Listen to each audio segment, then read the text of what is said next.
আসসালামু আলাইকুম, সবাইকে শুভেচ্ছা জানাচ্ছি। মাসুম মাহবুব। প্রিয় দর্শক, শহীদ ওয়াসিম তার ছবিটি বাদ পড়ে গেল আমার দেশ পত্রিকার প্রথম সংস্করণে। তুলকালাম ঘটে গেছে সোশ্যাল মিডিয়াতে। আবার হাসনাত এবং সার্জিস তাদেরকে নিয়েও চলছে ব্যাপক আলোচনা, কারণ তারা আওয়ামী লীগের দোসরদের রাজনীতিতে অ্যাক্টিভ করার নতুন পরিকল্পনা হাতে এঁটেছে। পাশাপাশি আরাকান আর্মি এবং মায়ানমার সেনাবাহিনী বাংলাদেশকে নিয়ে এক অন্যরকম পরিবেশ তৈরি করতে যাচ্ছে, পরিস্থিতি তৈরি করতে যাচ্ছে। ডক্টর মোহাম্মদ ইউনূস শেষ পর্যন্ত কোন ট্রাম্প কার্ডে ভারতকে পরাজিত করবে? দর্শক, এরকম অনেকগুলো তরতাজা খবর থাকবে আজকের ভিডিওতে। চলুন প্রথমে আসি আমার দেশ প্রসঙ্গে। 22 তারিখ আমার দেশ প্রথম ছাপা হলো।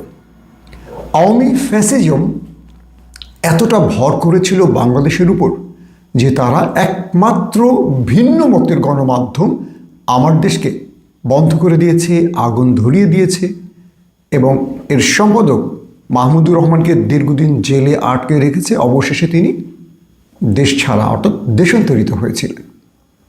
সেই ব্যক্তি দেশে ফিরে এসে আবারও জেলে গেলেন অন্তর্বর্তীকালীন সরকারের সময় এবং আমাদের তীব্র আন্দোলনের মুখে তিনি ছাড়া পেলেন।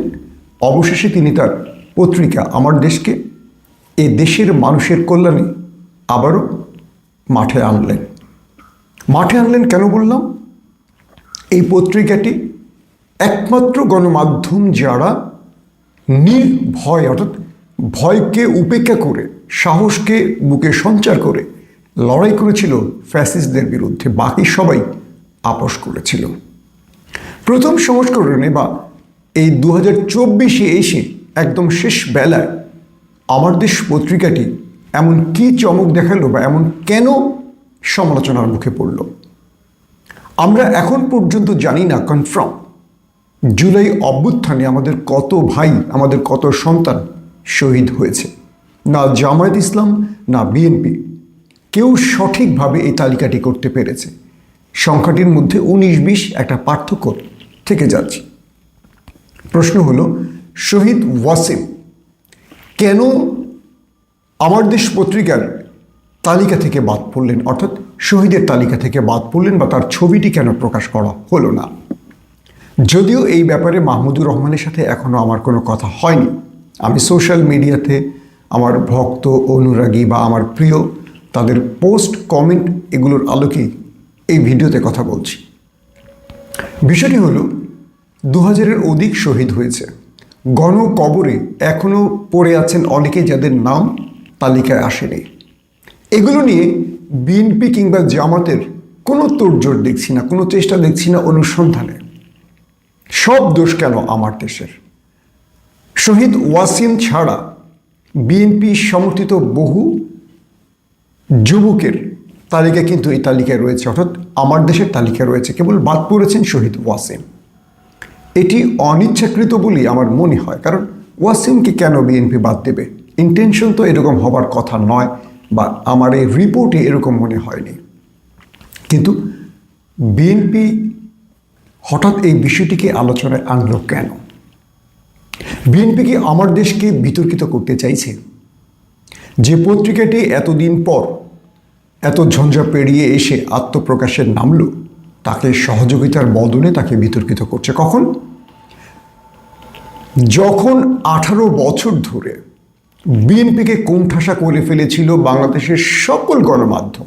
একটি গণমাধ্যমের নাম বলেন যারা বিএনপির পক্ষে দাঁড়িয়েছিল কিছু সময়ের জন্য। 21 টেলিভিশন, নয়া দিগন্ত, দিগন্ত টেলিভিশন, চ্যানেল 1 সবগুলো বন্ধ হয়ে গিয়েছিল, যদিও পরবর্তী 21 টিভি ফিরে এসছে।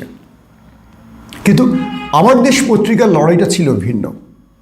আপনি যদি দেখেন গত 15 বছরে প্রথম আলো বা আদার্স, ডেইলি স্টার সহ বাকি পত্রিকাগুলোর অবস্থান কি? বিএনপিকে মনে রাখতে হবে, এই প্রথম আলো, যুগান্তর তারেক রহমানকে খাম্বা তারেক বানিয়েছিল, অথচ এর নেপথ্যে সঠিক তথ্যগুলো কখনো প্রকাশ করেনি। তারেক রহমানের সাথে কিসের বিরোধ? প্রথম আলো গ্রুপ এবং যমুনা গ্রুপ তারা খাম্বার কাজটি চেয়েছিলেন, কিন্তু তারেক রহমানের দল ক্ষমতায় থাকার সময় তাদেরকে এই কাজগুলো পাইয়ে দেওয়া হয়েছে বা দেয়া হয়েছে যারা টেন্ডারে এই রেটটা কমিয়ে দিয়েছিল, অর্থাৎ রাষ্ট্রের টাকা লোপাট করতে দেয়নি তারেক রহমান। আর সঙ্গে তারেক রহমানকে খাম্বা উপাধি নিতে হয়েছে এই গণমাধ্যমের পক্ষ থেকে। যখন বিএনপি জামাত রাজপথে আন্দোলন করছিল তখন এই আওয়ামী ফ্যাসিজমের লোকেরা, আওয়ামী দোসরেরা, আওয়ামী গণমাধ্যমগুলো প্রচার করেছিল বিএনপি জামাত জ্বালাও পড়ার রাজনীতি করছে। এই প্রথম আলোর বড় বড় শিরোনাম। যখনই বিএনপি জামাত কোনো বড় আন্দোলন করতে চেয়েছিল তখনই এই প্রথম আলোর রিলিজটার সঙ্গে বাকি গণমাধ্যমগুলো জঙ্গিবাদের তকমা দিয়েছিল বিরোধী মতকে। অথচ দেখেন, যখন আমরা প্রথম আলো ডেইলি স্টারের বিরুদ্ধে সোচ্চার হচ্ছিলাম তখন বিএনপির মহাসচিব মির্জা ফখরুল সহ বিএনপির অনেক বড় বড় নেতারা প্রথম আলোর পক্ষে দাঁড়িয়েছিল, যারা শহীদ ওয়াসিমের একটি ছবি প্রকাশ না পাওয়ায় আমার দেশকে বয়কটের ঘোষণা দিয়েছেন, যারা আমার দেশের গোষ্ঠী উদ্ধারে নেমে গেছেন সোশ্যাল মিডিয়ায়। অথচ 15 বছর এই বিএনপির একদম টপমোস্ট লিডার বেগম খালেদা জিয়া, তারেক রহমান সহ সকল নেতাকে কিভাবে দোষী প্রমাণে ব্যস্ত ছিল এই প্রথম আলো ডেইলি স্টার সহ বাকি গণমাধ্যম। অথচ দেখেন এদের সাথে বিএনপির প্রেমটা কেমন মাখো মাখো। ইলিয়াস পিনাকিরা যখন প্রথম আলোর বিরুদ্ধে বিচার চাইলেন, রাজপথে গণতান্ত্রিক উপায়ে আন্দোলন করতে চাইলেন, তখন মির্জা ফখরুল প্রথম আলোর বিরুদ্ধে কিভাবে, প্রথম আলোর পক্ষে কিভাবে মাঠে নেমেছিলেন, যে কারণে আমাদের আন্দোলন এখন পর্যন্ত সাফল্য পায়নি এই বিএনপির জন্য। অথচ দেখেন একটা পত্রিকায় এসে হঠাৎ করে এত দ্রুত সময়ের মধ্যে, কদিন আগে মাহমুদুর রহমান দেশে ফিরলেন তুরস্ক থেকে, এরপর অর্থনৈতিক কারণ, নতুন করে প্রেস চালু করা, নতুন সংবাদদাতা নিয়োগ, অফিস শুরু করা, সব কিছু অল্প সময়ের মধ্যে করতে গিয়ে একটা মিস্টেক হতেই পারে। অথচ এটাকে ক্ষমা সুন্দর দৃষ্টিতে দেখছে না আমাদের আজকের আলোচিত দল বিএনপি বা তার সমমনা রাজনীতিবিদরা। তারা আমার দেশের সমালোচনা করছেন। মাহমুদুর রহমান কে? কাদের জন্য লড়াই করেছে ভুলে গেছেন? কাদের জন্য জেলে গেছেন মাহমুদুর রহমান ভুলে গেছেন? দেশ ছাড়া হয়েছেন কেন? বাংলাদেশের কোন পত্রিকার সম্পাদক দেশ ছাড়া হয়েছেন? কোন পত্রিকার সাংবাদিক জেলে গেছেন? মনে করে দেখেন তো, অলিউল্লাহ নোমানরা কোথায় ছিলেন? দেশে থাকতে পেরেছেন? মাহমুদুর রহমান দেশে থাকতে পেরেছেন? আমাদের আসাদ ভাই, আবুল আসাদ, তার সঙ্গে কি আচরণ করা হয়েছে মনে আছে? এখন পর্যন্ত দিগন্ত টেলিভিশন আসতে পারেনি, ইসলামিক টেলিভিশন আসতে পারেনি, চ্যানেল ওয়ান আসতে পারেনি। ভুলে গেছেন, সব ভুলে গেছেন আপনারা না? প্রথম আলোর পক্ষে দাঁড়াতে পারেন যখন আমরা প্রথম আলোর শাস্তি কামনা করছি, আর আপনারা আজকে আমার দেশের শহীদ ওয়াসিমের একটি ছবি, এটা ভুলবশত হয়েছে আর এটাকে নিয়ে আপনারা এত কথা বলছেন। আমি বলি আমার দেশের উচিত ছিল, হ্যাঁ দ্রুত সময়ে অনেক ভুল হতেই পারে, এটি স্বাভাবিক। বাকি বিএনপির তো অনেক শহীদ আছে এই ছাত্র অভ্যুত্থানে, তাদের নাম কি বা তাদের ছবি কি বাদ পড়েছে? একটা ভুলক্রমে বাদ পড়েছে। এমন তো অন্য দলেরও বাদ গেছে, নাকি তাদেরটা পূর্ণাঙ্গ হয়েছে বলেন তো? এটা নিয়ে এত আলোচনা কিসের? অর্থাৎ আমার দেশকে পরিকল্পিতভাবে বিতর্কিত করতে চাইছেন কারা? হয়তো বুঝেন অথবা না বুঝে আপনারা ওপারের প্রেসক্রিপশন বাস্তবায়ন করছেন। আমার দেশের বক্তব্য শোনেন। আজকে পত্রিকাটি নতুন করে আসলো, দেখেন না আগামীকাল পরশু পত্রিকাটার কাজ দেখেন। আগেই পত্রিকাটাকে সাইড করার জন্য আপনারা মাঠে নামলেন কেন? আমার দেশকে বিতর্কিত করতে চায় কে? এই দেশে আওয়ামী লীগ এবং ওপার অর্থাৎ ভারত। আর সেই কাজটি আপনারা সহযোগিতা করছেন, প্রথম আলোর জন্য উপকার করে দিচ্ছেন। এই তো এই মাথামোটা রাজনীতি বিএনপির। ওয়াসিমের নাম প্রকাশ না করলে কি বিএনপির ইজ্জত চলে যাবে? শহীদ ওয়াসিমের প্রতি আমাদের ভালোবাসা, আমাদের কৃতজ্ঞতা, আমাদের সেলুট। কিন্তু শহীদ ওয়াসিম কি একটি ছবির জন্য জীবন দিয়েছিলেন? না। শহীদ ওয়াসিমের পরিবারের খোঁজ কি বিএনপি কদিন নিয়েছেন? তার পরিবার কেমন আছে বিএনপি জানে? এই রাজনীতি বিএনপি করবে না। তার পরিবারকে কত টাকার অনুদান দিয়েছে বিএনপি? বিগত 15 বছরে যত গুম, ক্রসফায়ার, খুন হয়েছে বিএনপি নেতারা কজনের পরিবারের খোঁজ নিয়েছে বিএনপি? এগুলো নিয়ে বিএনপির মাথা ব্যথা নেই। একটা পত্রিকায় ছবি ছাপলে ওয়াসিমের কী বা লাভ হতো? তার পরিবারের খোঁজটাই তো সবচেয়ে বেশি প্রয়োজন ছিল, তাই না? প্লিজ বিএনপিকে বলবো, এই ভুল পথের রাজনীতি থেকে বেরিয়ে আসেন। যে প্রথম আলো, ডেইলি স্টার আমাদের প্রিয় তারেক রহমানকে খাম্বা বানিয়েছিল, বেগম জিয়া চ্যারিটেবল মামলায় দুর্নীতিবাজ বানিয়েছিল, একটা অনুসন্ধান পর্যন্ত করেনি এটার ভেতরে কি হয়েছে, আদৌ কি বেগম জিয়া টাকা লুটপাট করেছেন কিনা। সেই পত্রিকাগুলোর পক্ষে যখন দাঁড়ান আর আমাদের কণ্ঠস্বর আমার দেশের বিরুদ্ধে যখন আপনারা সোচ্চার হন, তখন আমাদের লজ্জা লাগে। এই বিবেকহীন, এই বুদ্ধিহীন রাজনীতি থেকে আমাদের ফিরে আসতে হবে। আসেন দ্বিতীয় প্রসঙ্গে। সাম্প্রতিক সময় আমাদের সরকার যে নির্দেশনা দিয়েছিল পৌরসভায় বা বিভিন্ন ক্ষেত্রে যে কাউন্সিলর, মেয়র, তাদেরকে বাতিল করা হয়েছে একটি আইনের মাধ্যমে। হঠাৎ করে হাসনাত এবং সার্জিস এবং ব্যারিস্টার ফুয়াদরা একটা প্রোগ্রামের মাধ্যমে তারা ঘোষণা দিয়েছিলেন আওয়ামী দোসর যারা, তাদেরকে বাদ দিয়ে যারা বিএনপি বা জামাত বা নিরপেক্ষ ব্যক্তি কিন্তু এলাকায় যাদের প্রভাব রয়েছে তাদেরকে তাদের দলে ফেরাতে চান বা তাদেরকে অ্যাক্টিভ করতে চান। এটা নিয়ে যথেষ্ট আলোচনা শুরু হয়েছে, আমিও এটা নিয়ে কথা বলেছি। প্রসঙ্গ হলো, ছাত্ররা যে দলটি করতে চায় সে দলটিতে যদি লোকের প্রয়োজন হয়, আমার মনে হয় এই লোকের প্রয়োজন মেটাতে আওয়ামী লীগ বা অন্য কোনো দলের থেকে লোক না নিয়ে উচিত হবে। আওয়ামী লীগ যদি এখন এই মুহূর্তে অ্যাক্টিভ হয়ে যায়, আওয়ামী লীগকে যদি তার দল থেকে এনে আমাদের বৈষম্য বিরোধী ছাত্ররা বা জাতীয় নাগরিক কমিটিরা তাদেরকে স্থান দেয়, তাদেরকে একটা আবার নতুন করে এস্টাবলিশ করতে চায়, এটা হবে ভুল রাজনীতির অংশ। এবং এই ভুল রাজনীতির জন্য মাসুল দেবে কারা? এর নতুন আসতে চাওয়া বা নতুন জন্ম নেওয়া দলটি।